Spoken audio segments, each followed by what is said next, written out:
Hello, everyone, and welcome back to English for Everyone podcast. I'm Rachel. And I'm Joey. We are so happy to have you with us today. Today, we are going to explore the world of modern living. We want to talk about how we navigate our social lives, our careers, and our personal growth. That's right. And today we're tackling a topic that affects your health and your wallet every single week: the art of grocery shopping and meal planning. Oh, Rachel, you're talking to the king of impulse buys. I go in for a carton of milk and I come out with 3 bags of chips, a frozen pizza, and fancy cheese I can't even pronounce.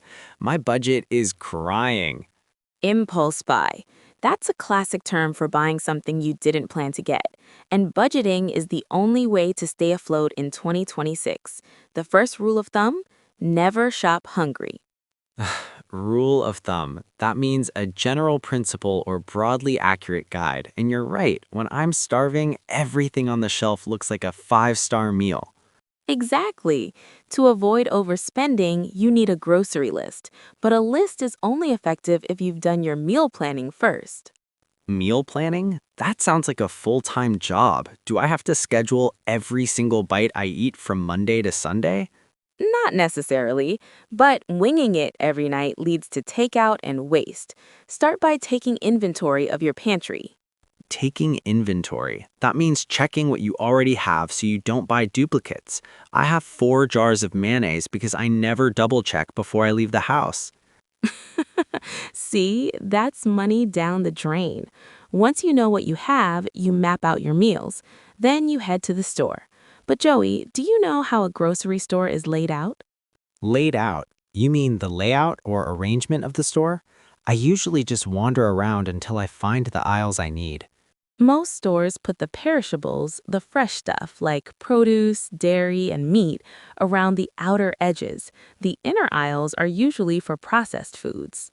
Perishables. Those are things that go bad or spoil quickly if they aren't refrigerated. So I should stick to the perimeter if I want to eat healthy. Precisely, that's a pro tip. Now, let's talk about the labels. Have you noticed the difference between sell by dates and use by dates? I thought they were the same thing. I usually just sniff the milk to see if it's sour. The sniff test is a last resort, Joey. The sell by date is for the store to know when to pull it from the shelf. The use by or expiration date is for you to know when it's no longer safe to consume. That's an important distinction.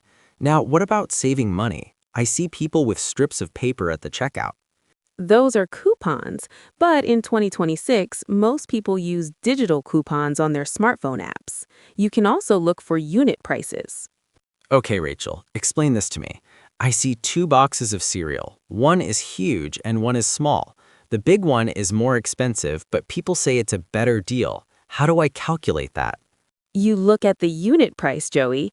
Don't just look at the total price on the tag. Look at the small print that says price per ounce or price per gram. Unit price. So that tells me the actual cost of the food inside, regardless of the package size. Exactly. Often, buying in bulk has a lower unit price, which saves you heaps of money in the long run. Heaps of money. That's a great way to say a lot of money. I guess bigger is really better sometimes. Usually, but only if you can finish it before it expires. Otherwise, it's just waste. Good point. Now, what about the checkout counter? I'm always fumbling with my bags. Most stores encourage you to bring your own bags to be sustainable. If you forget, you might have to pay a fee for plastic or paper. Sustainable. That means environmentally friendly or capable of being maintained. I'll keep some reusable bags in my trunk from now on. And finally, check your receipt. Sometimes the scanner makes a mistake and overcharges you for an item that was on sale. Overcharging. That's when the price is higher than it should be. I'll keep a sharp eye on the total next time. Keep a sharp eye. That means to watch carefully. Well, Joey, I think we've stocked up on enough advice for today. We totally did. I'm going to go prep my meals for the week. Let's review our delicious vocabulary.